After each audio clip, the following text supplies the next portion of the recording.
Hello everybody. Welcome back to this introductory session on MongoDB. In the last session we had a brief introduction to MongoDB. Today we'll actually go ahead with the discussion as to how MongoDB arranges the data. We will also understand what are the basic terms that we should be aware of when you are working with MongoDB. Our objective today is to understand what documents are, what collections are, what MongoDB shells are, and all those things. But then let's just go back a bit before we actually begin with our discussion. Now, why is that? Because although last time we had an introduction, we talked about when was we had a history. We said there was a company called Stengen who started off with this particular product in 2007. In 2009, they became open source, and in 2013, it was named as MongoDB and all those things. And we also explored some features, and we discussed those features in detail. The most important feature of MongoDB becoming popular is its ease of use. The second feature was its scaling, and I hope you remember the concept that we had discussed, the concept of vertical scaling, the concept of horizontal scaling. Now these are actually the key point what makes MongoDB so very special. So we discuss about the scaling, the vertical and the horizontal scaling. Vertical scaling, when we can increase the CPU and the RAM, and we can improve the performance of our database. And in horizontal scaling, we can actually go on to add machines to your database cluster. And as we add it, the basic thought process behind MongoDB, it was like designed to scale. So if we have to scale out, we need to have a structure, and that this document object oriented data model makes it actually possible for you to split the data across multiple servers. And the way MongoDB has been designed, the load balancing and other things across the clusters, all those things, redistribution of documents, all those things can happen very, very easily. But have you noticed one thing? In the entire discussion, I was always using the word document, document, document. So it's necessary for us to understand what those documents are. Although we had discussed last time what was scaling, what was shredding, what was clusters, and all those things. And we also talked about the advantage like aggregation, the indexing, and also the most important thing we had discussed was aggregation pipeline.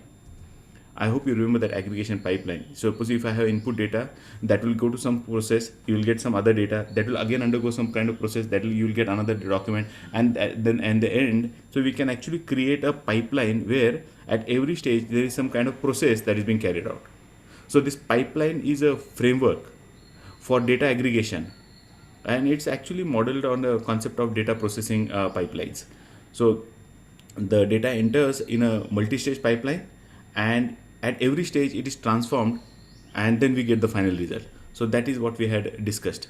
And another important thing that we had touched upon, I'm just doing a quick recap. Another important thing that we had looked at was time to live. TTL is what we had discussed, where you can specify after what time interval the data can expire, or at what time it should expire. There is difference.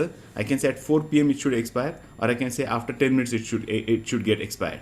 So those kind of features were available. And MongoDB, even today I'm going to touch upon, will have a restriction that no document can grow beyond 16 MB. Now if it doesn't go beyond 16 MB, then how are you going to store large data? If it's meant for storing huge amount of data, how it is possible? So there is something called as GridFX specification, and that allows you to store data that exceeds 16 MB. Now the idea behind them is to create a chunk in not more than 255 kilobytes, and you can have as many chunks as you would like to have. Okay, and it supports JavaScript, it supports almost all programming languages, right from C, C++, Python, all those kind of languages are possible.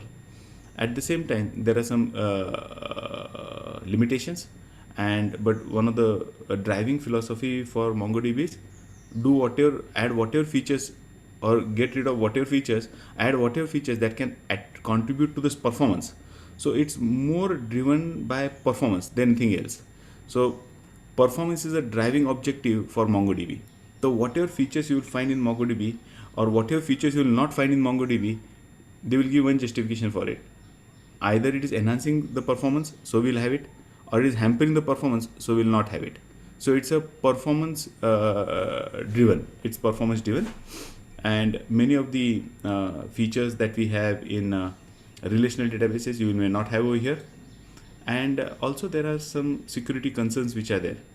If you visit Wikipedia, you'll find instances where MongoDB servers were hacked several times, and that there is a performance issue which is there. Now, keeping those things aside, let's come back to our discussion on MongoDB. And today we plan to discuss the basic component or basic concepts that we come across in MongoDB. Now, MongoDB is definitely not like your relational databases. It's completely different. There is no table and there is no rows and columns and everything. Then what it is all about? It is based on idea of NoSQL. So let's begin with a brief discussion of NoSQL, and then we'll go ahead with our MongoDB in detail. So today's topic is all about basic concept of MongoDB. And if we complete this, then I'll go ahead with the demonstration for the first time. Okay. So basic concept of MongoDB. This is the second presentation that second session that we are having on MongoDB. Now, if you talk about databases, there are so many non-SQL databases which are there.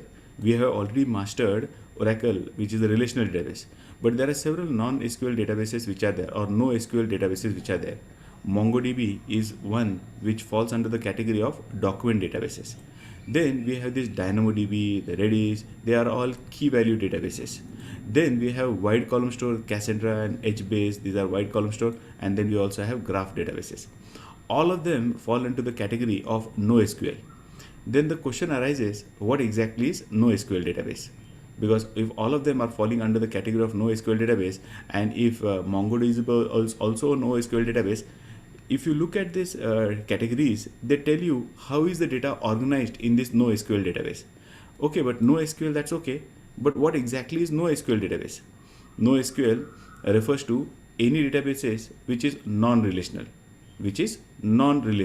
So if it is a non-relational database, we will say it's a NoSQL. That's the reason all these different types of database, all of them are NoSQL database. They are all non-relational databases that we have. Some say the term NoSQL stands for non-SQL, and others say not only SQL. In our case, the second term is more appropriate. Not only SQL. Means, for me, there are most of the things that you can do in the relational databases, I can get it done in, or we can get it done in MongoDB as well. So it's not only SQL. Some people say it's no SQL. I prefer the term not only SQL. It's not like things that we have in SQL are just not present over here. They are present. Some of the things are not present, and some of additional things are also available. NoSQL database is a database that stores data in a format other than table. So now get rid of this concept of table. Rows and columns, that's not how data will get stored in any of those non-SQL or NoSQL or not only SQL, whatever you may call it as. The table concept is gone. So no tables, no relationship between the tables, okay, no complex joins, okay, no foreign key, primary key kind of concept, okay, to establish joins. So this table concept goes off now. Because if I talk about table, then there is a fixed schema, there is a fixed structure. And here the advantage of going for NoSQL is, in most of them, there is no restriction for you to define the schema in advance, have a fixed structure. We create a table definition first, and then we go ahead storing the data into the table. So there is a fixed schema that we have to create. Now there is no such compulsion in most of these NoSQL databases. You are not forced to first define the schema and then adhere to the same schema. That restriction goes off. So wherever you find data that is being stored in a format other than the relational tables, we call them as NoSQL databases. The biggest misconception about NoSQL databases, NoSQL database or non-relational database, they don't store relationships as well. That means if there are two entities and I want to depict the relationship between two entities, say let's take an example, a student and his, last time we took an example of Deepak as a student and his performance in 5 semesters university exams. So there is a table. If we are a relational database designer, the first thing that will come to our mind is I'll have one student table and I'll have another table called as exam. And in exam table, I will have the exam number, the subject number, subject names, and so on, then the marks of that particular subjects. That one. And then we'll have a primary key and a foreign key kind of association. The student number will appear in that exam table as well. So we can establish a relationship and so on. And people feel this is not possible in NoSQL database. Now that's a big misconception. So if you feel I cannot have this relationship that is being expressed, just get out of that mindset of having two tables and then joining these two tables. Our objective is to establish relationship. That means I want the personal details of a student called as Deepak, and his academic details also I would like to have. So we normally in relational would create two different tables, academic table different and personal details different, and then we'll establish a relationship between them. Our objective was to relate that particular student with his academic score. If that is your objective, that objective can be very easily fulfilled. So the big misconception over here is like people feel कि if it's NoSQL, I cannot express these kind of relationships. You can very well express the relationship. It may not be in the same fashion what we have been doing, this parent-child relationship or foreign key, parent key, the kind of relationship. It can be done by using a concept of nested documents. NoSQL database can store relational data. They just store it differently than relational. So it will provide you this particular feature, but the way of organizing will be different. So you have to adapt to that particular style of representing a data so relationships can be expressed. So it's not like it will not give you that relationship. In fact, compared to the SQL database, modeling relationship with NoSQL database is easier than SQL databases. Okay, because we really do not have to split them into two different tables and then keep in mind, the primary key, the foreign key over here should be reflected over there as a primary key and all those things. Nothing of that sort. And even to visualize the data is very simple. Why? Because we actually go ahead with a concept called as nested documents. So we can have a nested data structure within Deepak's data structure. I'll also have his exam data structure. That's okay. That means the relationship has been established. I have the fellow called as Deepak with his personal details. If you come from C++ background, think about a structure within a structure. So exactly in the same fashion, I can have this structure being represented. Now, you may say, sir, then there is so much of things which are packed into it. Understand the age when these databases have come into picture. Always understand in the context. So I have mentioned one point in this particular slide later, but keep in mind this NoSQL database concepts have come in an age where we have enough storage media which is available, and relational database was designed in times when storage was critical. Relational database concepts came in 1970s, whereas NoSQL has come after 2030 or in 2000 and late 2000. So by the time we have come to this late 2000, we have tremendous amount of storage which is available. Correct? So the concerns are different. Now the concern is more about flexibility than about am I wasting too much of memory? So that concern has gone. Memory, that's not a big concern. The concern is now performance. Can I get it? Am I flexible enough? Can I apply the agile methodology? Can I just keep on modifying the structure anytime when I want? It could be a nightmare अगर आपको कहा जाए कि there is a table underneath and in relational database and modify the table. All the applications that you have designed, they will get hampered unless you do not do the correct mapping. So it's critical for you to have a relational database table designed very, very correctly, because later changes are very difficult. In NoSQL, the client requirements are changing so very fast nowadays. So this can actually adapt to the changing requirement of the clients very easily, because we are not enforcing any schema onto this particular databases over here. They are databases, but we are not enforcing some schema. So modification becomes very easy. And what modification? I'm not just talking about the modification of the data. I'm talking about modification of the schema itself, because these are schema-less. Actually, they are schema-less. So since there are no schema, there is no compulsion that this is how the data has to be organized. To cater to the new requirement of a client, same client, and the client is not doing that just to trouble you. The business environment is forcing the client to capture different information. Now, if that is the case, where client is also helpless, and for the system to be useful, his requirement has to be taken care of, designing something from scratch all over again would be difficult. NoSQL can adapt to that changing requirement. It can model the objects very, very well as compared to relational database. So if somebody tells you that it does not express relationships properly, or it does express, only thing is get out of that mindset of relational databases. This does it in a different way. And if it was not doing, these large corporations would not have adopted MongoDB. It does express relationships very well. There is no issues regarding it. Now, if we talk about the performance amongst all the non-SQL databases or no SQL databases or not only SQL databases, okay, I prefer the term not only SQL, but you may say anything. It doesn't have table though. So these DB engines, like for programming language, we have been looking at TOIB index. Likewise, when you talk about databases, this DB engine keeps a track of the popularity of all the databases across the globe. So if you look at them, you'll realize the MongoDB is ranked highest. I've just highlighted the maroon color that you can see, number 5.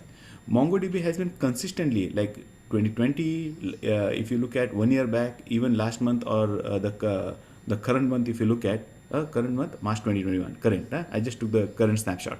If you look at amongst all the non-SQL or no SQL databases, MongoDB ranks highest. Now, above them are Oracle, MySQL, Microsoft Server, SQL Server, okay, MS Server, and PostgreSQL. Now, all of them are relational models, correct? And if I talk about the non-relational model, okay, we have Redis, we have Elasticsearch, whatever may be the case, MongoDB ranks higher. MongoDB. So amongst all non-SQL or no SQL or not only SQL databases, MongoDB scores better. MongoDB has the highest score. You could go to that particular site, DB Engines, and you can see the score of every database as well. I recommend you just have a look at it. You will understand where to invest your time and money, learning what technologies are hot, you can understand. So this was just a snapshot of the current thing. Now, if I go on to compare the NoSQL with SQL databases, because we all know about SQL, we have finished with this course on SQL databases. So if I go on to compare this NoSQL with SQL databases, keep in mind the context. That is what I was talking about. Now, these NoSQL databases have been designed in 2000s, this century, where focus is on scaling, data is huge, focus is on fast queries, and focus is on frequent application changes. So here the business is so very dynamic, and if I want to adopt the agile methodology and I want to evolve as the requirement change or new requirements come in, I need to have a database which is that flexible enough so that it can adapt to the new requirements. And if that is the case, NoSQL databases score very high over your relational databases. Relational databases accessed with SQL were developed in late 70s. Now in 70s, more concern was the storage, than the cost of development, the developer's time, other things. And today it's other way around. Space is not an issue. Development time and the cost of development is a huge issue. SQL tends to have a rigid, complex tabular schemas and typically requires expensive vertical scaling. So scalability is an issue. That means I'll have to have very powerful processors, I'll have to have very high RAM, and then creating clusters and distributing them, and load balancing becomes a nightmare. It's very difficult. Whereas NoSQL databases addresses to this issue where it is not about the ACID properties and things. It's more about the performance. It's more about the ability to scale up, and the most important thing is ability to adopt, because requirements are changing. So if business requirements are changing, your database should also evolve. I cannot tell today. The life cycle of an application is also getting reduced. Some apps come and then they are, over a period, they change into something totally different because the requirements are changing. The market is very dynamic. It's not like early years where you develop a system and you're going to use that system for another 10 years. That doesn't happen today. So today, the systems are evolving very fast. And you cannot blame client, because business it's the demand of the business, and business demands flexibility, and this flexibility is supplied to us by these NoSQL databases, where relational databases would be difficult and more costly for you to make changes from the basic design. Are there any drawback of going for NoSQL, or it's only about advantages? Last time I identified one particular issue, that was that of security. We talked about that, especially with MongoDB. I said there are concerns regarding security, and you can definitely go to Wikipedia page. MongoDB will not talk about security concerns, isn't it? Why would the creators of the database tell you about the security concern? visit the Wikipedia page on MongoDB, and you'll find a very good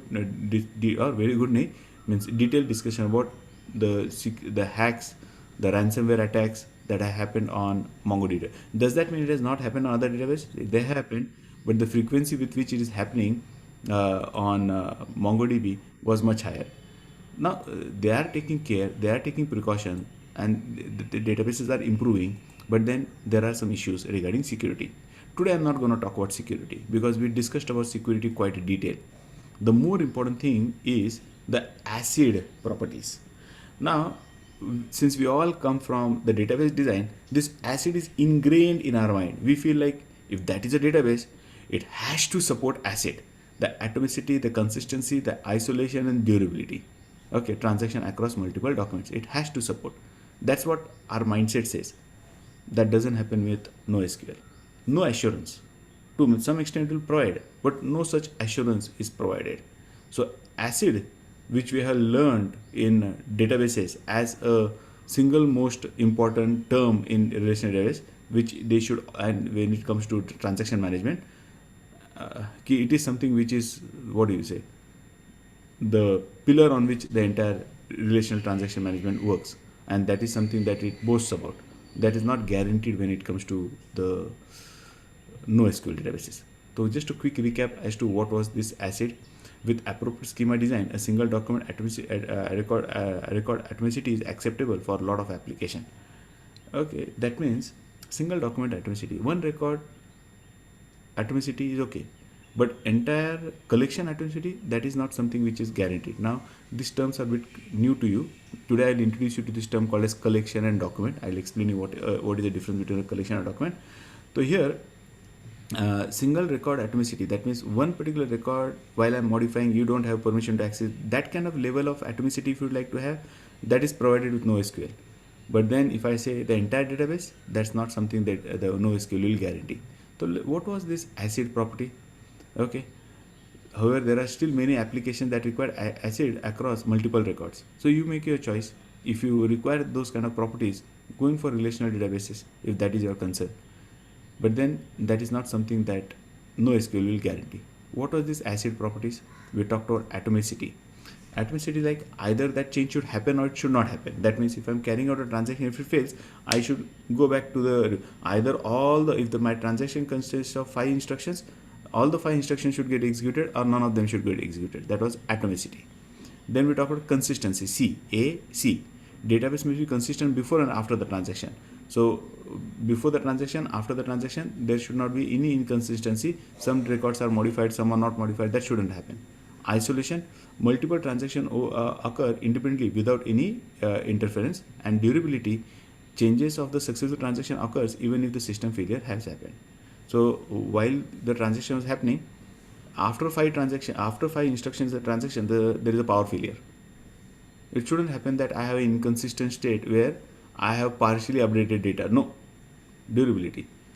Changes of successful transaction occur even if there is a system failure. I should otherwise go back. That was atomicity. Or then in simple words, either the transaction should be complete or it should not be done. That's how the ACID property gives you a guarantee. So changes of successful transaction occur even if there is a system failure, even if there is a power failure, and if the transaction was successful, then it will assure you the data will get reflected. Data will get reflected if the transaction was successful.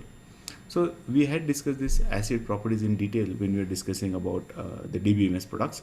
But then this is something which is not guaranteed in NoSQL. So 2 major concerns with NoSQL. Last time we talked about security concern, and this time we are talking about no assurance regarding ACID properties. That's the biggest concerns that we have when we talk about it. Now that we had a brief discussion about the category of databases, that is NoSQL, let's begin our discussion with MongoDB.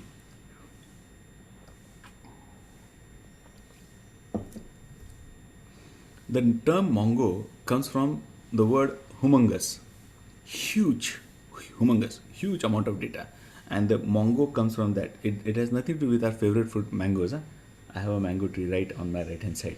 I can pluck the mangoes from the window if I want to. But that mango and Mongo have nothing to do with each other. It comes from humongous, a huge database. Okay, and that's the driving force. Like there is a huge amount of data that is there, which is whose structure is constantly evolving. I want to have a mechanism through which I can quickly access that data from that huge amount of database, and I should be in a position to distribute that across different machines, horizontal scaling if I've done, and still access it effectively. So when you talk about today's generation, where space is not a concern, performance is a major concern. Plus, performance is a driving force for these things. So this name MongoDB comes from the word humongous or huge databases. It is written in C++, Go, JavaScript, and Python, and most of it is in C++. So those who feel like C++ other things are outdated, are at the heart of everything is C++. Okay, I wonder how much of the code must have been written in Go. So probably the two most biggest contributor to this Mongo is C++ and JavaScript. Okay, the entire engine is working in C++ for MongoDB. Initial release February 11, 2009. Now, when I say February 11, 2009, that is when the open source version came in. It has been designed even before that. 2007 also we had this 10 Gen, but then I think in 2009 it was named as MongoDB. From the 10 Gen it changed to the name as MongoDB Incorporation. And today if you look at MongoDB gives you both the community version and the enterprise version, and we will be working with this community version, and that serves all our requirement, correct? The community version, like it's not like it doesn't provide you some features, it will not provide you support. So if you want to have support, if you're an organization and you want to migrate to MongoDB, go ahead with the enterprise version. We will get support from the company as well, the community as well. We are going to use the community version, no support. Bhagwan bharose, ya mere bharose, at least for the initial sessions. What is the goal while this MongoDB has been designed? Performance is one aspect that we have been talking about, but it is to bridge the gap between the key value stores. So there were a lot of NoSQL where we had this key value store and the relational databases. The relational databases provide you functionality, and this key value combination provides you the speed and the ability to scale up. So can I have a balance between both of them? And MongoDB is a good balance between the speed and the functionality. It's a very good balance. And what I'm going to do is, I presume and I know most of you come from SQL background. So while I introduce you any feature in MongoDB, I'm going to show you parallel SQL command. Means this is what we could do to achieve in SQL some requirement. This is the query that we wish to fire, and same thing we can get done in MySQL in MongoDB in what fashion. So that's the way I'm going to, at least in the initial sessions, I'm going to do that. So you'll realize it's not like MongoDB cannot do what we could do in relational databases. So I want you to have that first-hand feeling and understanding as to what I could achieve in relational databases. A lot of those operations we can very easily carry out in MongoDB as well. So I'm going to draw those parallels. Those amongst you who may not be from the SQL background, doesn't have to worry. You can still read it as a new command. You can still read it as a new command. But most of you have, there is nobody amongst you. By this time, you all have learned some other databases, and SQL is the language which is a global language for all of us. So here, the key is to bridge a gap between the performance and the functionality. And there is where MongoDB scores over other databases. It scores over other databases. Now let's begin with the basic concepts about MongoDB. Now before I go ahead with basic concept, any question, anybody?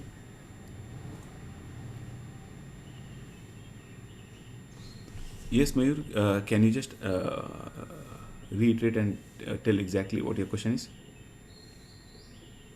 I think I have answered this particular question. Mayur? Mayur Sapadia, good to see you. Okay, I'll read out the question. Maybe he cannot hear us. The question is, what is a native language that gives best performance out of MongoDB? Haven't I answered this question by now? Anybody who would like to answer this?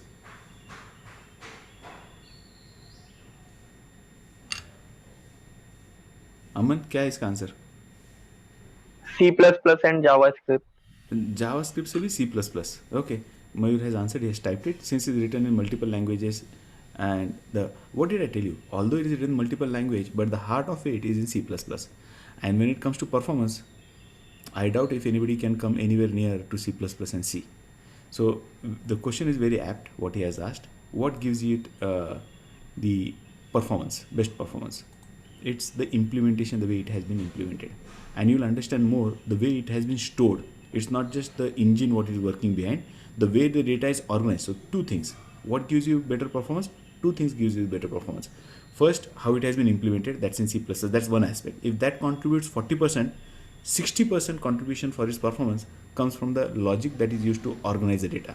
And that is what we are now going to start. How is the data organized? That gives you the better results. So let's begin with any other question, anybody?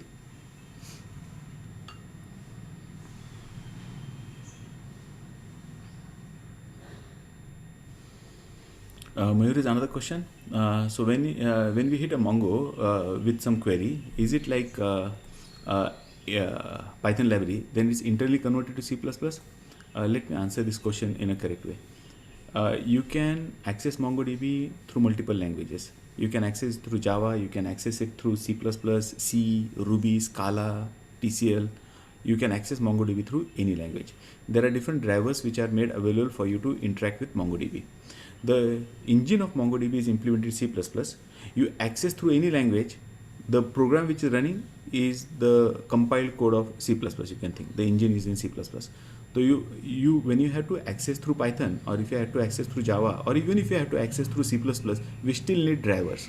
So by various drivers, we will be interacting with MongoDB. So at the end of the day, the program, the MongoDB program that is running, the heart of that particular program is a C++ program. It's implemented in C++. So it's not like every query that we, or every statement that we get fired will convert it to C++. The implementation of that is in C++. So even through C++, if you have to interact with MongoDB, I still require a driver which will enable you to talk to a MongoDB databases. So that is a question that I had asked last time. Which language do you want me to select for this particular course? And we are yet to finalize on them. Last time, most of them said, sir, Java. I prefer Python. That's far more expressive, less lines of code. And the default is JavaScript. So we are still to make up a choice which language we'll use in this particular course. I'll rather stick to what I'm going to demonstrate to you today, called as Mongo Shell, which uses JavaScript by default, but then we have a chance to switch to any language. So at the heart of this, the program that runs to deliver you the results is in C++. Does that answer your question, Mayur? Yes, sir. I'm sorry, I had mic issues. Okay.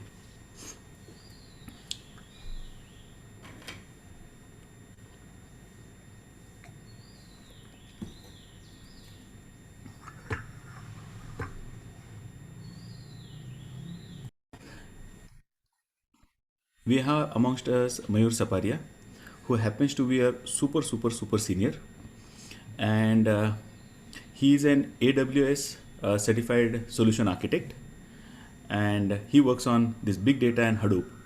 So Mayur, you should be contributing more to this particular session. You can add value whenever you drop in. I want you to come with your own insights and come up with the problems that you face in the industry and how do you tackle them.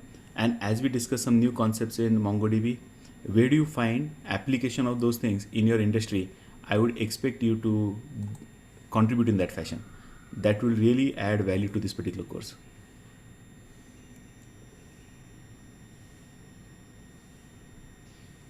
I think there is an issue with his mic. Okay. Hello. But I know. Yeah. Yeah, sorry. Thank you for introducing me, sir. No, but thank you. Say all of them are looking up to you now. We will, Yeah, sure. I'll help them. Yeah. yeah. So Since I had introduction to MongoDB in one of my framework which I developed for a client, but I had very basic knowledge on that, so I wanted to get it more and how I can. So Correct. that's the reason I joined in. Great. I can. But when you join, if you see some concept and if you see this is the problem that it addresses to, because you being in that domain, you working in that domain, if you feel that this is the problem that currently in my business domain it will solve, and you see its application, please do share with those things your insights with us. Sure. Okay, because there is where we actually understand why this is special and why should we concern about it. If you see something, oh, this is very nice, this will address some problems, and these are the problems that I face, and this problem will be addressed to by this particular support that MongoDB provides, please bring it to our notice. Sure. Okay. Thank you. So all of you should be looking up to and troubling Mayura. Get connected with him and get insights about how the industry is. So connect with him, and I know for sure he will help you all in whatever kind of queries that you have, especially about your career, especially about how the industry is. So do get connected with Mayur. Now since he's your batchmate, isn't it? Okay. So let's continue.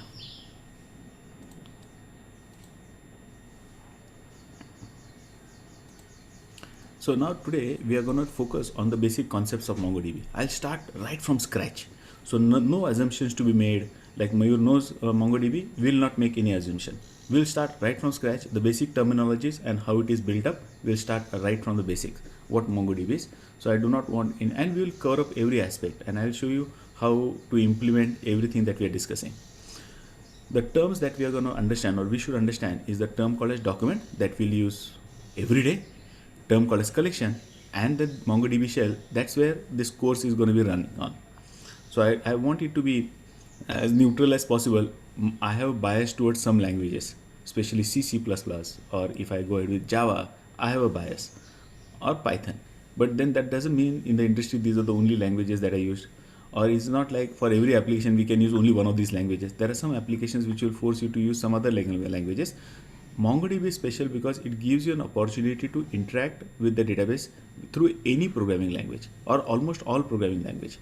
And there are built-in drivers which comes from MongoDB, and there are third-party drivers for the language for which MongoDB on its own doesn't provide support. And how has it been made possible? Because MongoDB is open source. So you can see that source, and then if your language is not being in a position, you don't have a driver for your language to interact with MongoDB, maybe you as a creator of that language or a community can create a driver that can interact with MongoDB as well. So standard drivers are available for almost all popular languages. Third-party non-standard drivers are available for almost every language that is there. So keep in mind, you may be working on any technology. So whatever your technology stack is, and you would like to interact with MongoDB using the technology that you're working, it's very much possible. Either through the standard drivers which are available or through non-standard drivers which are available in the market.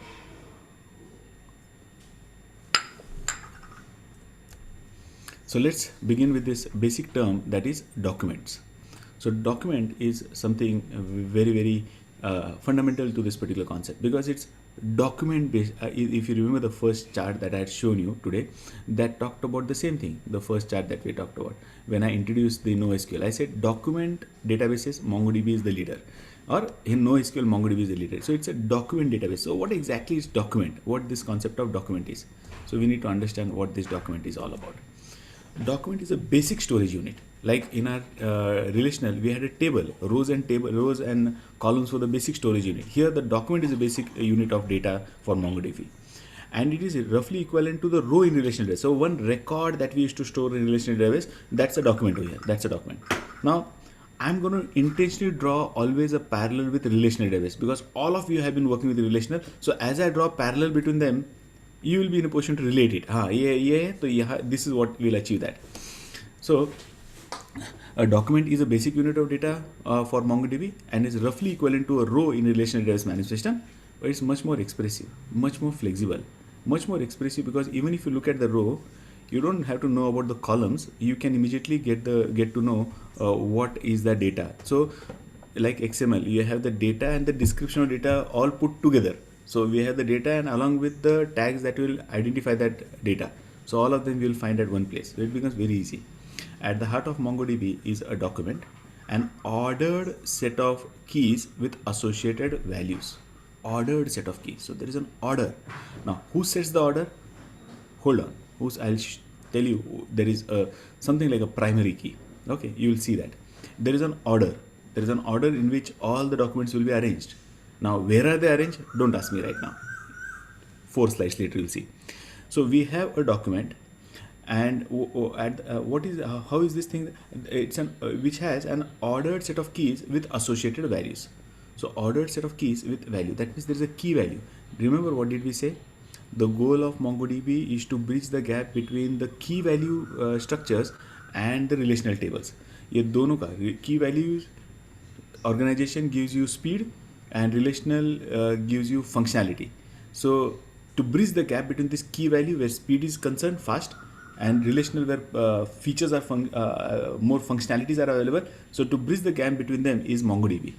So here we have this document that's an ordered set of keys with associated values. So there are going to be key values again over here. So there will be key, and with every key we'll have a value associated.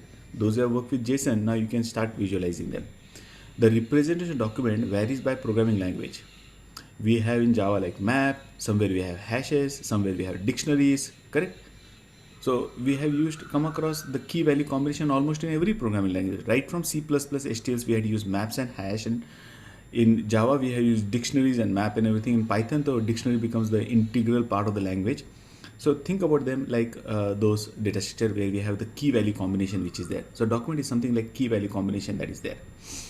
In JavaScript, for example, documents are represented as objects, and you have an object that's in the curly braces, in braces. I have greeting is a key and hello world is my value.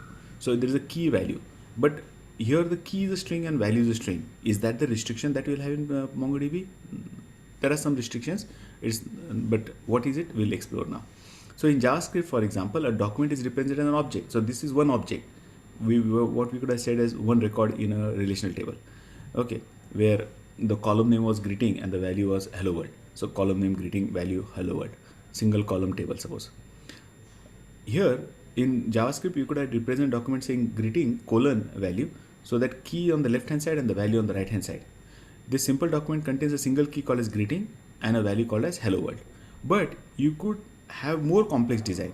It need not be always as simple as what we have just now represented. You will contain multiple key values which is there. Not necessarily that every document should contain only one key and one key should have only one value. No. You can have multiple keys, and you'll have a key can have multiple values as well. Now, how can a key have multiple values? Hold on. We are not in a hurry. We'll explore all the concept like the nested documents. We'll see something like arrays, list array kind of concept. We'll see all of them.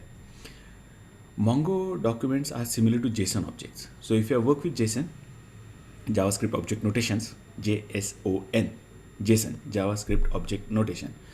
We had an introduction to JSON in Python, and we had also access JSON in Java. So JavaScript object notation, that is that MongoDB documents are almost similar to them or exactly similar to them. A record in the MongoDB is a document which is a data structure composed of field and a value pair. So key and value, field and value, key and value, key and value. The value field may include other document, arrays, and array of document. I remember that I said Deepak ka example I was taking. I have a Deepak and he is appearing for 5 semesters. So I want to store his performance in every subject in 5 semesters, wherein every semester the subject names are also varying. And I want to establish relationship between the personal details and his academic performance. I want to establish relation. So I can go in for array of document as well.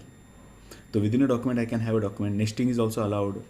Okay, one document can include another document. We have array, and we can also have array means like what are your favorite movies. So I can have a list of movies, array of movies. And your performance on all the unit tests or all the semesters. So you'll have array of another set of documents, where in every document subject name will also vary, and your score in every subject may also vary. Number of subjects may also vary. So all that combinations are possible. So it is not restrictive. It's just like different way of organizing the data. It's just like different way you're gonna represent the data. Just to have a look at it. Suppose I have a very simple document, but in this document, unlike the last one, we had only one key value. Here we have key like name, age, status. These are 4 keys that I have, and along with that key I have value. Name is so, the age is 26, status is A, and group क्या है? Group में एक array है. Groups news and sports. So there is an array that is being given.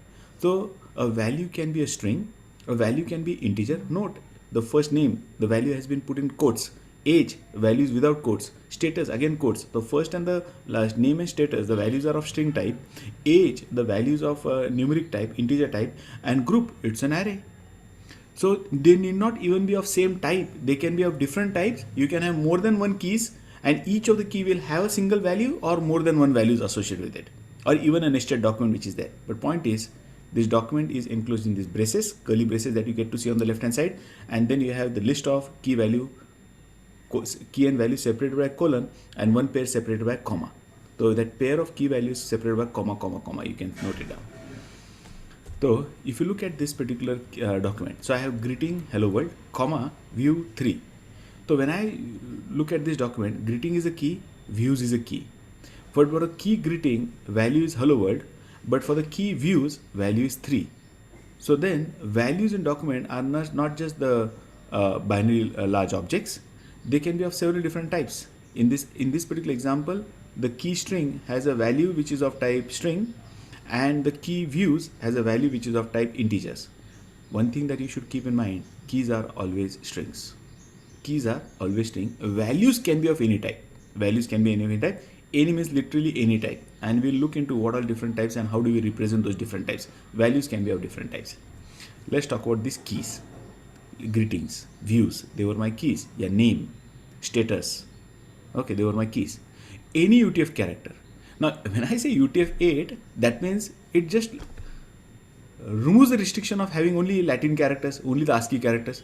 I can give keys as my favorite textbooks, okay, English string without spaces, or माझी आवडती पुस्तके. It can be anything. UTF-8 characters. So it is not necessary that I have to have something which is only in Latin. So any UTF-8 character is allowed in a key with few notable exceptions. So what are those notable exceptions which are there? P must not contain /0. /0 is like null. It indicates that the key has got over here itself. So end of the key is /0. So that /0 cannot be a part of my key. The dot and the dollar have a special have some special properties and should be used in only certain circumstances.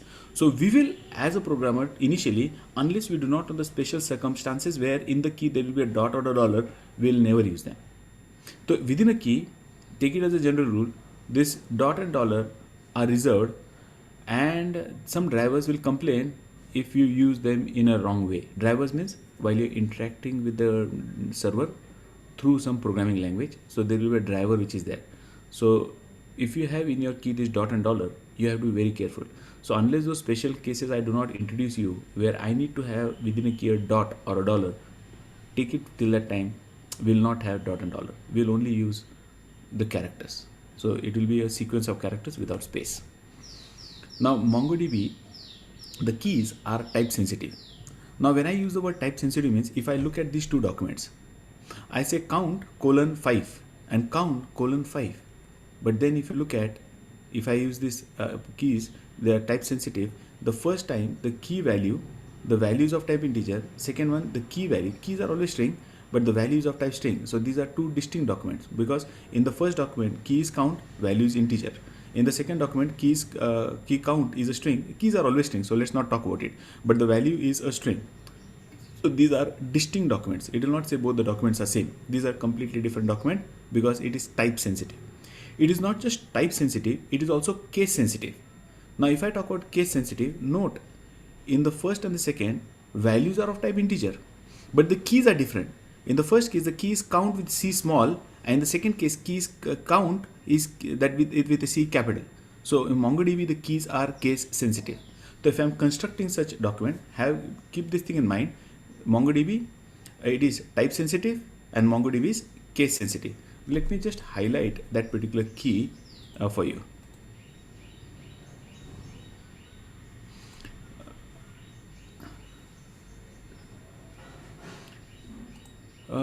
Mayur has one addition. He says, when we say NoSQL database, the requirement comes because of unstructured data. Yeah, because of unstructured data, I'll add to it. It's not just because of unstructured data, it's because we are not aware of the structure of the data. Because today's business is such that the structure constantly evolves. Even if I have a structure today, and tomorrow the structure will have something more, something will go off. So the structure constantly changes. So for me, if I look at all practical implementation of MongoDB, and even in this course, I normally try and emphasize, it's not like it is schema-less, so I'll be so very fascinated with this unstructured data and every time I'm going to change it. No, in all enterprise level application, if you look at, you'll find there will be some schema. Even with MongoDB, there will be some structure which will always be there. The point is, you don't have to take an extra effort to modify the structure. You can get rid of some at columns key values and you can add some key values. So it's more than just saying it's about requirement of unstructured data. Let's say MongoDB or in NoSQL, the requirement is of changing structure. Okay, the structure itself is changing. It's not just unstructured, there will be a structure.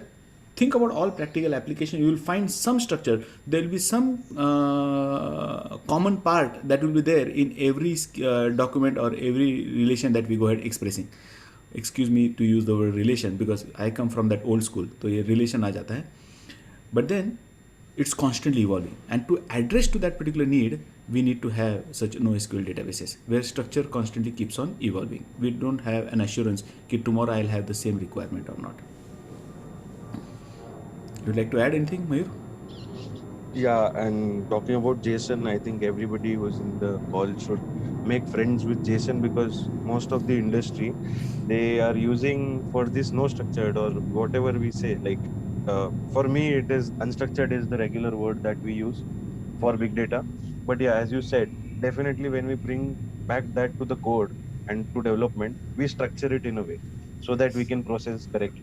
Correct. But the problem arises when, say, for now I'm working for a retail client, there is a product. The product is constantly evolving. So for Amazon, there is one product which may not have the attributes of certain B product.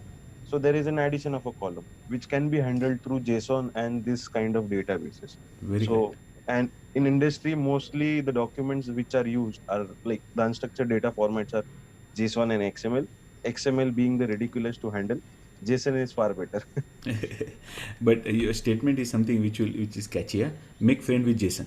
Okay, so that's something that will strike. Make friend with JSON. I'll also use the statement. Make friend with JSON. The earlier you are aware of it, the better it is. And here it is all about JSON only. Okay. Now I was talking about making some changes to the slide. Slide change. I could highlight this.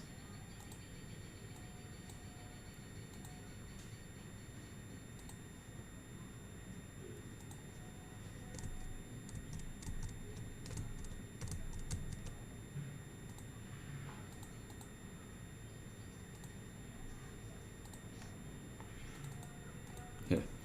So note that C is small and C is capital. So there lies a difference. It is case sensitive as well. It is type sensitive, is also case sensitive when you talk about MongoDB. So we have to be careful when you type it. An important thing to know that document in MongoDB cannot contain duplicate keys. Oh, we are coming to something like primary key. That means, okay, it cannot contain duplicate keys. That means, now this is not about two relations. In a primary key, when you talk about, it's about multiple records will not have some key which is primary as duplicate. Here I am talking within the document, I will not have two keys which are exactly the same within a single document. That means within a record, I will not have two columns with exactly the same name. That's how it is. Or within a table, I will not have two columns with exactly the same name. So you cannot contain duplicate keys. Suppose you write a document, create a document, something like this. It's a single document. Note, in one pair of braces, I have put it across. I say greeting and greeting. One value is hello world, another is hello MongoDB. Well, not allowed. The values may be different. In its whole, it is unique. But the keys are not unique. So this is something which will not be allowed. So you cannot create a single document. In multiple documents, you can have same keys, different keys. That's okay. But within a document, you will not have two keys which are duplicate. So duplicate keys within a document are not allowed. The two duplicate keys within a document are not allowed. What are the advantages of going in for this document? Now, document, that is object, correspond to native data types in many programming language. C, it's like structure. Java is more like your object of type map or something like that. In Python, it's more like a dictionary. So this they will map to your corresponding native data types which are present in every programming language. Embedded documents and arrays reduce needs of expensive join. Remember Deepak. Deepak is a student who has appeared for 5 semesters by now, 5th semester running. So he has scores of 5 semesters and his personal details. So as his semesters increase, I can actually, or whatever the semester details are there, within his personal details, I again can have his academic performance, and then within that I can have embedded documents. So since the data related data is put together within a document, there is no need for you to create a join. So the data is there where it is required. Dynamic schema supports fluent polymorphism. So what is this dynamic schema? Today I'll come to this concept of dynamic schema. Fluent polymorphism, where it's the same, but things will slightly be different. They will all implement the things in a different way. So I'll show you what this dynamic schema is today. And there is a restriction. Restriction, what is that? One single document cannot be more than 16 MB. But remember, we have something called as gridfs, and there is a concept of chunks, and you can divide it as many number of chunks. A chunk cannot be more than 255 kilobytes, and then you can just handle it. So it's not a big restriction, but a single document size cannot be more than 16 MB. But you can have any number of document. One document cannot be more than 16 MB. Now, if you look at this document, look at the first key that we have. That's underscore ID. We had title. Okay, title was Star Wars. Okay, Star Wars Episode 4, A New Hope. So that was the title. Director, George Lucas. Year, 1977. Now, title, director, year, that's okay. These are the data that we are capturing. This underscore ID is something that is system generated. We did not generate this. And that's of type object ID. Here, in the rest all the cases, no, not all, the title and director keys are always string. But the second key, if you look at the value Star Wars is of type string, director, the value is of type string, the third value is of type integer, but the first is something called as object ID. Now, what is this object? And what is that key, that the number that you get to see over there? What is it representing? I can give a value for object ID, my own ID, my own string as well. That's okay.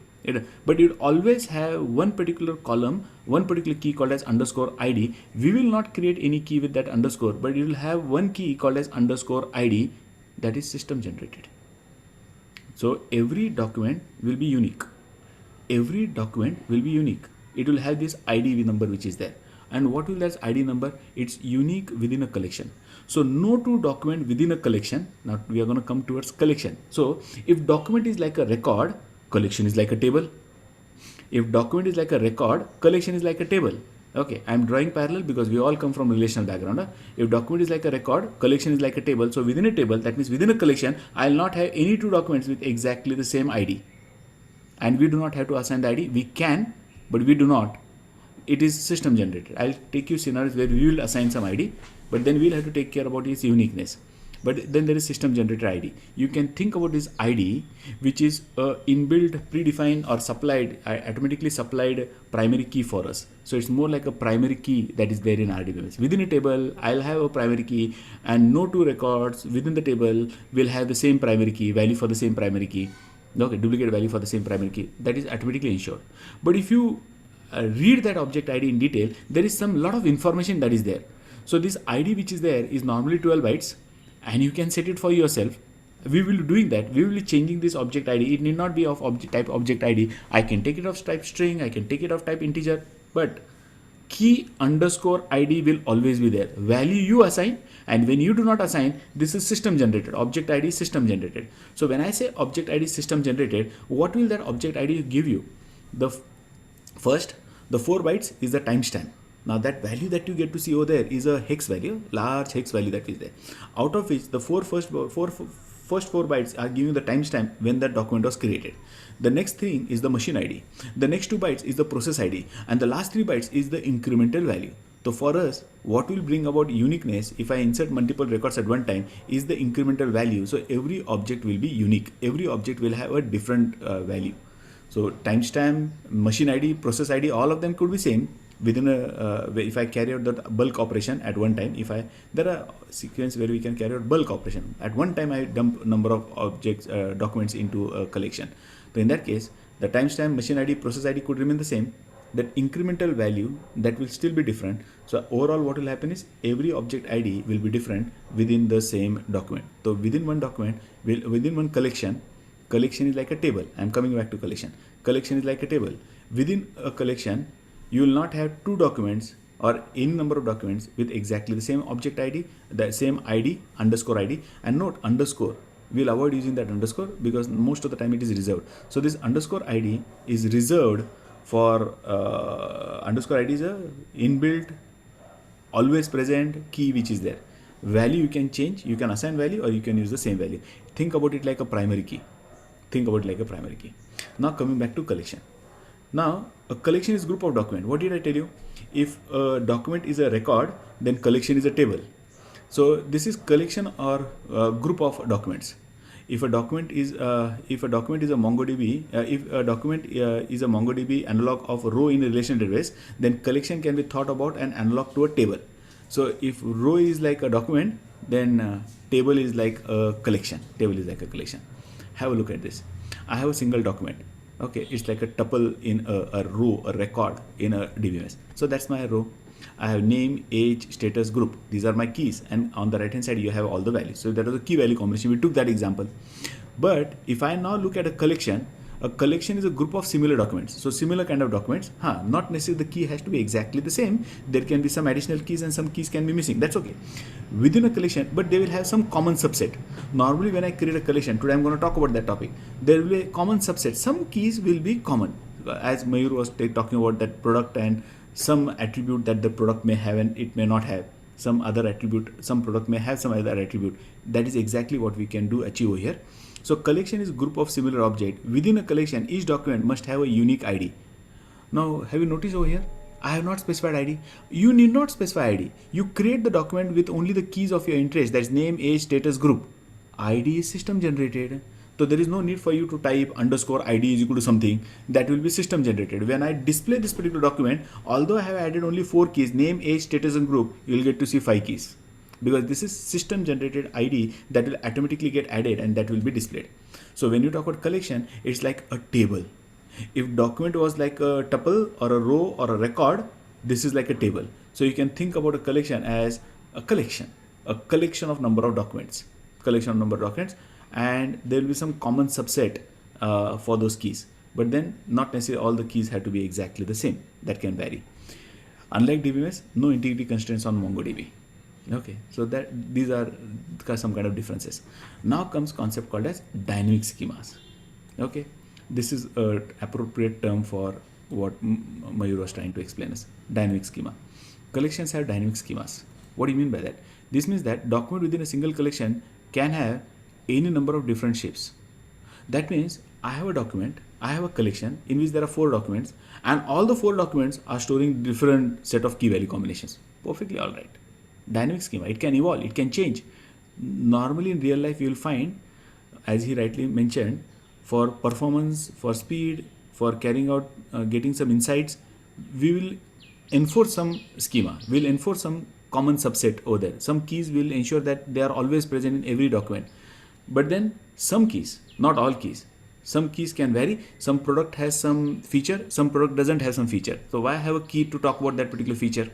Correct. So that key value, feature and the value of that feature can be got rid of. So for example, the following documents could be stored in a single collection. I have one document which is greeting and views. Another document talks about sign off. So sign off, I am going to say good night, good luck. Here I should have said sign off, sign in today. Good morning, welcome to Impetus. Okay, sign off nahi, sign in karna chahiye. Anyway, you have one document which says greeting, hello world and views. So over here in the first document, and both of them are present in the same collection. Both these documents are present in the same collection. Note, the keys are totally different. Okay, now totally different, this will not happen in real life. There will be some common subset. When I say subset, I am saying subset of keys. There will be some keys which are common between multiple documents, which makes it more meaningful. So for the document to be meaningful, there has to be some common subset of keys. There will be some keys which will be different. So we have this greeting and views and sign off. Now first document has greetings and views as a key, and second document has sign off as a key. Still they can be a part of the same collection. Doesn't make much sense in the business world, but this is syntactically possible in collections. Syntactically possible. Now, why should we have more than one collection? That's a big question, and that we should address even before we create a collection. Otherwise you may feel, sir, this is a very common question that people come up with. If every document in a collection can have different structures, then don't think about collection. Everything can be stored only in one collection. Because every document can be different. So why have different collections? If I can store different documents within the same collection, let's have only one collection and dump all the documents into it. That could be a thought that may be coming to your mind. Keep that thing aside. Even you understand what I'm going to discuss, you don't understand, but just keep that thought aside. Take it as a rule, collection chahiye alag. Okay, why I'll just now discuss few points which should give you a clarity as to why should I have a collection, where a collection can store can have dynamic schema where it can store documents with totally different structures, then why have collection? I'll have one collection and everything into one, or I'll not have collection, all documents, a group of all documents, and the documents we can dump any data. I'll come to it.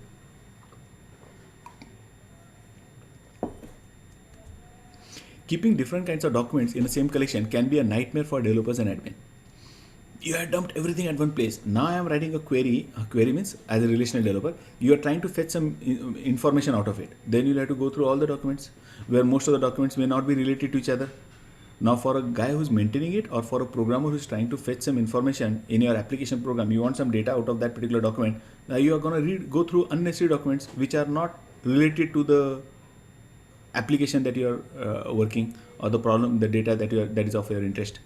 It is much faster to get a list of collection than to extract the list of types of documents in the collection. Now listen to this. Let me explain this.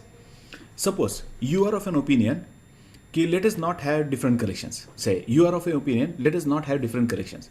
That could be the case. But then you would like to store all the documents in the same collection, and then while reading, you do not want to spend time accessing or reading the entire document just to figure out, oh, this is not the document of my interest. So what you could do, in every document, you could have one key called as type. Say there is a college, let's say there is a college, and in college I have details about the professors, details about the classroom, details about the students, details about non-teaching staff. So each of the, there will be several documents related to students, there will be several documents related to teachers, there will be several documents related to non-teaching staff. Got it?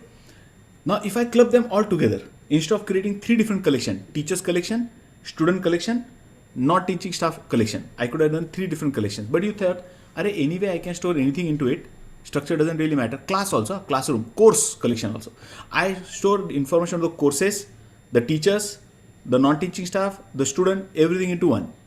Then while I'm processing the data, I wanted to have information of all the students. So how do I identify whether this fellow is a teacher or a student or teaching staff, or it's a classroom, or what it is? Then what I could do, I could add one key in each of the document called as type. The first key could be type, other than the ID. I'll say type equal to teacher, type equal to student, type is equal to classroom, type is equal to whatever it is, a library or books. So before I process that document, I'll first check the type. And I wanted to names of all the students, so I shouldn't get names of teachers now. So I'll scan through those thousands of records, thousands of documents. Excuse me if I say records or tables sometimes, or use the word relations. Understand, I started working on database 20 years back, so there is a huge impact on my mind of relational. There was a time when I felt इससे बढ़िया कुछ नहीं हो सकता है. So mistakenly I may use those terms. In this course, if I use the word record or a tuple or a entity set, think it as like I'm talking about document. I'll try and be cautious, but in case if I use it. So I have those multiple documents, thousands of documents, and when I'm going through the thousands of documents, I wanted to have names of only the students. So before I get, and most of the documents are having the attribute called as name. Teachers have name, students have name, non-teaching staff have name. Classroom can also have a name, a number or a name. कुछ तो ऐसा हो सकता है. Name. Suppose you are given names to the classroom, or names to the department. Departments will also have name. So while I'm going through that variety of data documents that you have packed into one collection, to only have a list of names of the students, every document I have to read, check for the type, and if the type is student, then only I'll process, then only I'll get the value of name. So it is much faster to get list of collections. I can have 4 different collections, and then I can say, oh, give me the list of collections, student collection. So I'll use the student collection and get the details of all the students. That's much faster than to do what? Then to extract the list of types of document in the collection. That means in every document we have a type, that type has a value. So I'll first read all the document. I'll have to go through all the documents, isn't it? There are 2,000 students, and there are 200 teachers, and there are 10 departments.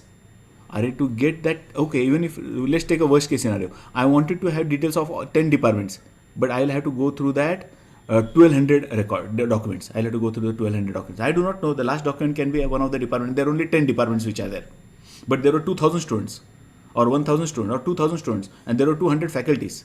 So 2,000 students, 200 faculties, and 10 department is 2,210. I'll have to go through the 2210 document checking for value of type, and then wherever it is department, there I'll get the data about that particular department. Instead, if I had a department collection separate, a student collection separate, a teacher collection separate, I can get list of all the collections which are there, and whichever is collection is of my interest, I can extract the document from that particular collection. So it makes sense for us to have different collection rather than just because MongoDB allows you to dump everything into one place, you are dumping all the documents into one place. That's not a good idea. Grouping documents of same kind together in the same collection allows data locality. Now, when I use this term data locality for a programmer, it's so very nice, because even if I talk about data locality will have performance impact as well. Data locality will have performance impact as well. Can we have collection of collections? Okay. You can have document within a document. Sakshi is asking, can we have collection of collections? We can have document within a document because that's what we need. Okay. Now, data locality. Anybody remembers locality? Okay. Now, when you talk about actually the data being stored onto the disk media, now think about it. If the data on the media is stored at different places, one document here, another document over here, another document over there. So even on the disk, to fetch that data from the storage will also take time. But if I have a collection, so when I'm writing that collection onto the disk, secondary storage device, if it gets stored in the same cluster, same part of my hardware, then while I'm fetching that data from the hardware, that will also be fast. So this data locality can improve the time that it takes to fetch the data from the secondary storage device as well. Because at the end of the day, this is not just in memory. All data are persistent and they're going to be stored on some storage. So in the storage, if I have this data locality, all related things, when I'm writing those things, I'll write them in a sequence. So if I perform that write operation at once, there is a possibility that all those records means all the documents may get stored in a continuous fashion on your disk, and that happens the time that is required for you to fetch, because even today most of the large systems are using what do you call the regular disk, the SATA kind of disk. That may not always be the SSD disk. Mayur have answered her question, Sakshi's question. He says, Sakshi's question was, can we have a collection of collection? I said we can have document within a document. Mayur is answering saying, you can't store collection in a collection, but you can store IDs that reference objects of other collection. That's okay. Or you can have to resolve the ID to the document or the element, and then if the element stores more ID, then you need to resolve those IDs and all. That is quite difficult to understand. Documents are meant to be rich and duplicate data. Documents are meant to be rich and duplicate data, but in docs they do not explain. Instead, embedding can just use IDs. Yeah, that can be done. You can embed the entire document, or you can embed an ID of another document. That's perfect. That's the easiest way to put it across. You can either embed, as अपना दीपक को मत भूलिएगा, दीपक का personal details, along with that I have details about his exam details. That's one way to do it. I have embedded document within a document, and what Mayur is suggesting is I can have a document within that there is an embedded document, but that embedded document doesn't have the data. It has a reference to another collection. That can be done. Okay, but practically speaking, we can have a document within a document. It's not about collection within collection. We can have nested documents, not nested collections. Okay, coming back to data locality, it actually gives you improvement in performance when you try and about retrieval of data. So this is possible when you actually have related data which you have clubbed together, and then that is what you are trying to store onto the disk. So always have that thing in mind. At the end of the day, we are going to store things onto the secondary storage device. So if I'm going to store things on the secondary storage device, it is important for me to ensure that the data is also accessed faster. So how it will get mapped onto the hard disk or how it will be stored onto the devices, that's also a consideration that we can have. And this data locality actually provides you that particular concern, addresses to that particular concern.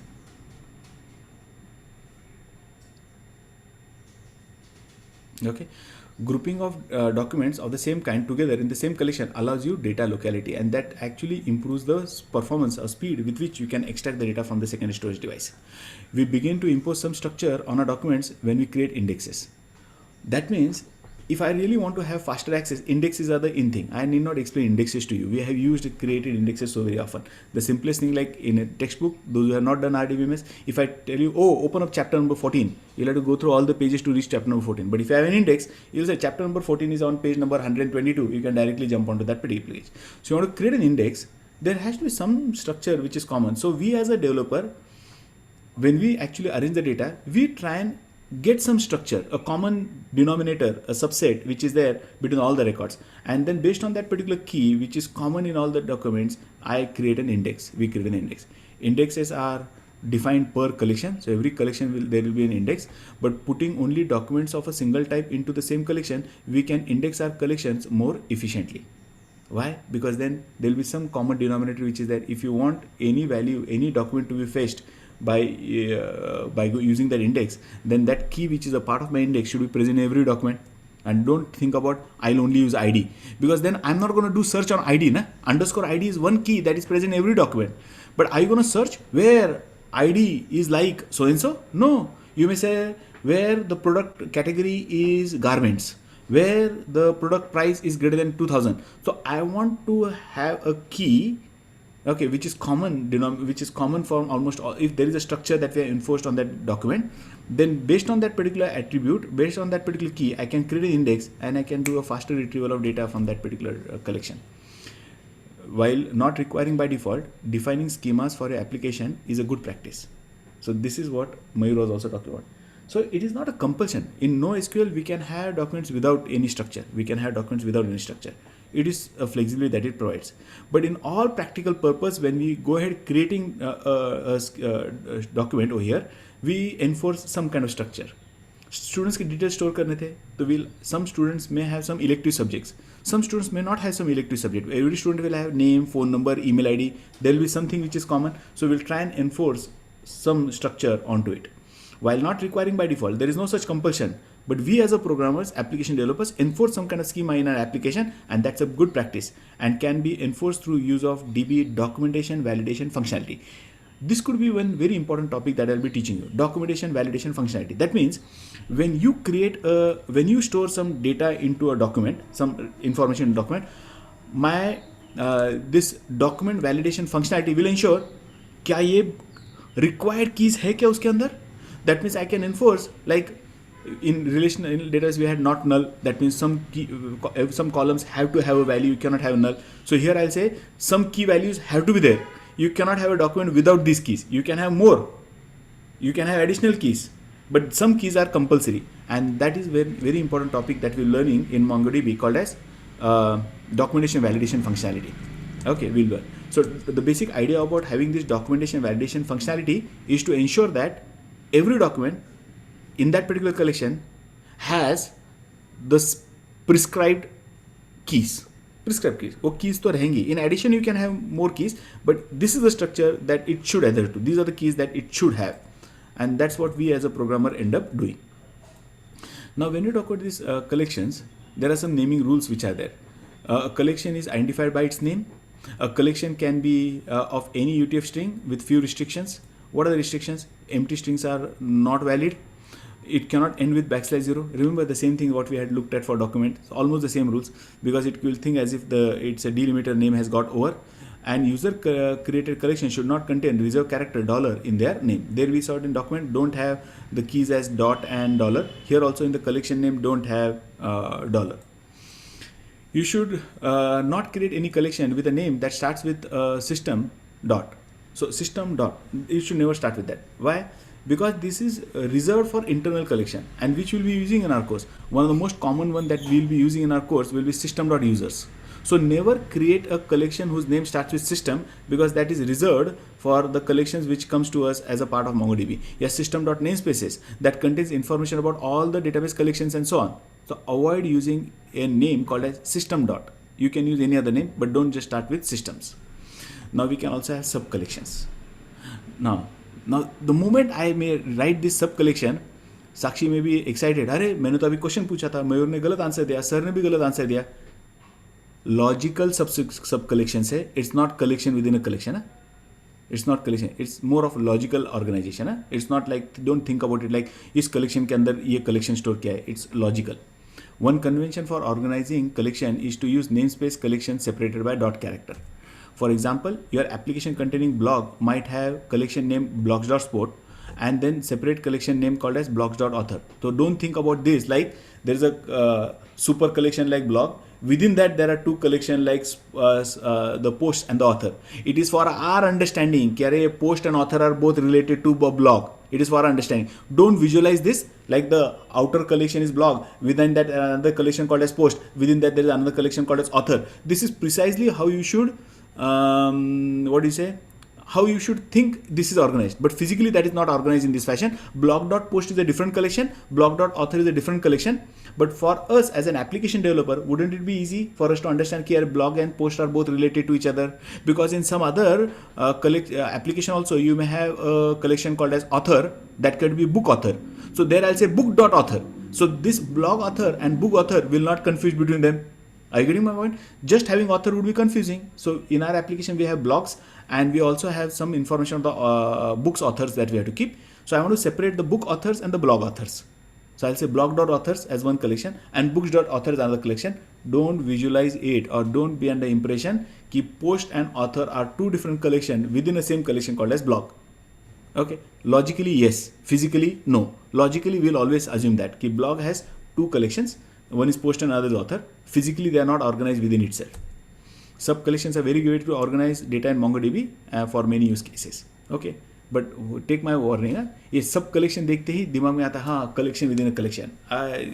We have done that. No, that doesn't really happen. But logically you can view it in that fashion. Physically that's not the case. So we have a concept called as sub collection, and that's very meaningful. Remember my example. Blogs.author, books.author. दोनों author ही है. But they belong to different, they are storing information of different people. Then why not have them in different collections? But then to relate to different collections, post and blog authors, that blogs keyword was very useful. Okay. Keyword name, that name. We are already ran out of time.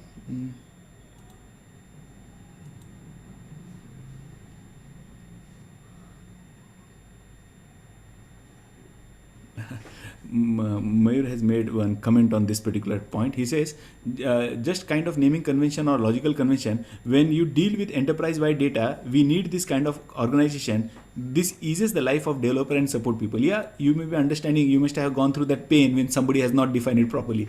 So you understand the significance of it. Some developer develops it, and then we are the one who is maintaining that particular system, and he has not given proper name. It's a nightmare scenario for a person to understand where is what. And if you give this proper naming convention, it makes the life very easy. Okay, it makes the life very easy. Okay, just give me quick feedback. Can we continue for a few more minutes or should we stop? Yes or no? Jaldi se bataiye if you have any other assignments. Okay, Rohan says no. Everybody quick feedback. Okay, so many of you have some issues. Okay, anyway, so we were almost on the flag end. Not just the flag end, few more slides. Okay, anyway, let me see what I can just wind up.